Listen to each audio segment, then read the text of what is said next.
लोकसभा सचिवालयानं लोकसभेचे विरोधी पक्षनेते राहुल गांधी यांना नोटीस बजावली आहे। संसदेच्या पावसाळी अधिवेशनात लोकसभेत पेपर लीक विरोधी विधेयकावरील चर्चेदरम्यान राहुल गांधी अमित शहांविरोधात त्यांनी केलेल्या वक्तव्याबद्दल ही नोटीस बजावण्यात आली आहे। राहुल गांधींच्या या नोटीसवरून राजकीय आरोप प्रत्यारोप सुरू झाले आहेत। पाहूयात। तो मैंने उससे पूछा, एक बात बताओ, ये तीसरी कैटेगरी कहां जाती है? ये तीसरी कैटेगरी कहां जाती है? उसने कहा कौन सी तीसरी कैटेगरी? मैंने कहा अंधभक्त। पावसाळी अधिवेशनातील पेपर लीक विरोधी विधेयकावरील चर्चेदरम्यान राहुल गांधींनी केलेल्या या वक्तव्यावरून आता त्यांना नोटीस बजावण्यात आली आहे। केंद्रीय गृहमंत्री अमित शहा यांच्या विरोधात वक्तव्य केल्याबद्दल लोकसभा सचिवालयानं राहुल गांधी यांना नोटीस बजावली। भाजपचे खासदार अनुराग ठाकूर आणि संजय जयस्वाल यांनी राहुल गांधी यांच्या विरोधात लोकसभा अध्यक्षांकडे तक्रार केली होती। त्यानंतर आता राहुल गांधींना 28 ऑगस्टपर्यंत आपलं उत्तर सादर करावं लागणार आहे। अधिवेशनात 29 जुलै रोजी विधेयकावरील चर्चेदरम्यान राहुल गांधींना ज्या विधानावरून नोटीस बजावण्यात आली ते विधान नेमकं काय होतं पहा। स्टूडेंट है और फिर ये इडियट भी है। तो मैंने उससे पूछा, एक बात बताओ, ये तीसरी कैटेगरी कहां जाती है? ये तीसरी कैटेगरी कहां जाती है? उसने कहा कौन सी तीसरी कैटेगरी? मैंने कहा अंधभक्त। इसको कहां डाला जाए?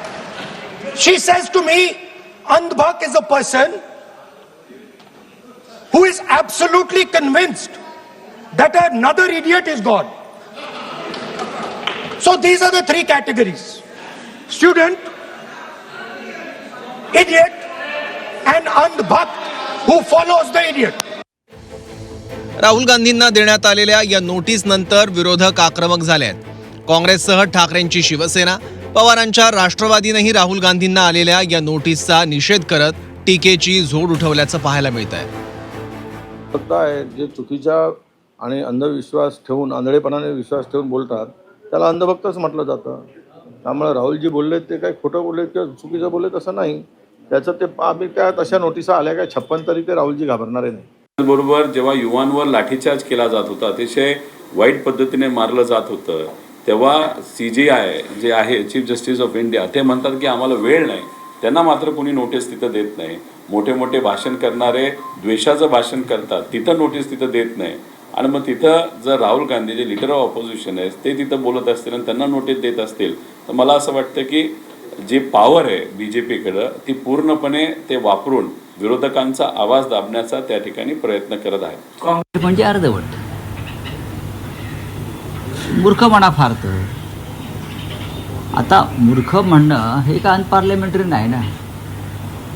शब्द आहेत, मूर्खाच्या नंदनवनात फिरतो का तू मूर्ख आहेस का? आता जे मूर्ख आहेत त्यांच्या हृदयात ते लागतं। राहुल गांधींना जर नोटीस आली असेल अंधभक्त आणि मूर्ख म्हटल्याबद्दल, इडियट म्हटल्याबद्दल, हा सरकारचा मूर्खपणा। महाविकास आघाडीनं एकसुरात सत्ताधाऱ्यांवर टीकेची झोड उठवल्यानंतर भाजपनंही पलटवार केला। अंधभक्त म्हणणाऱ्यांनी आधी स्वतः अंधत्व तपासावं म्हणत भाजपचे प्रवक्ते नवनाथ बन यांनी विरोधकांचा समाचार घेतला।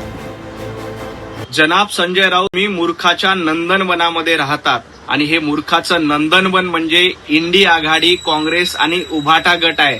आणि या मूर्खाचे शिरोमणी कोण आहेत तर जनाब संजय राऊत तुम्ही आहात। संसदेमध्ये अंधभक्त, इडियट असे शब्द वापरणं चुकीचं आहे, परंतु ज्या पद्धतीनं इटलीचे इडियट कोण आहेत या देशाला माहिती आहे। लोकसभा सचिवालयाच्या या नोटीस नंतर आता 28 ऑगस्ट पर्यंत राहुल गांधींना नोटीस द्यावी लागणार आहे। यात राहुल गांधी दोषी आढळल्यास त्यांनी विशेषाधिकाराचं उल्लंघन केल्याचं स्पष्ट झालं तर शिक्षा समितीच्या शिफारशीवर आणि अध्यक्षांच्या निर्णयावर बाकी गोष्टी अवलंबून असतील। सध्या तरी राहुल गांधींच्या या नोटीसमुळे राजकारण तापल्याचं पाहायला मिळत आहे। ब्युरो रिपोर्ट, झी 24 तास।